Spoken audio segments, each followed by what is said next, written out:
This 5-minute solution will show you how to fix this page is not available at the moment error on Messenger on iPhone.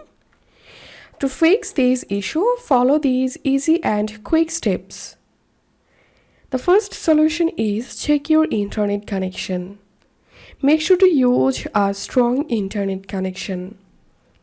You can turn on your airplane mode for 10 seconds and then turn it back off. Also, you can switch your internet between Wi-Fi and cellular and then check the issue. The second solution is update the Messenger app. Go to your App Store, search for Messenger.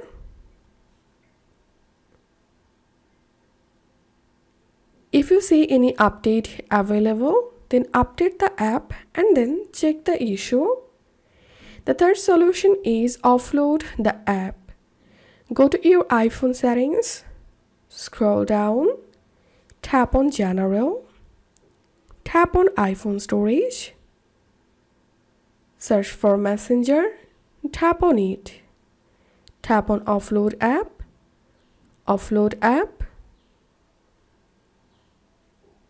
then tap on reinstall app and then check the issue.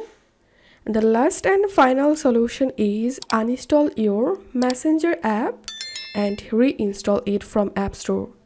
And hope any of this solution will fix the issue. If you find this video helpful, don't forget to subscribe 5-minute solution. See you in the next video.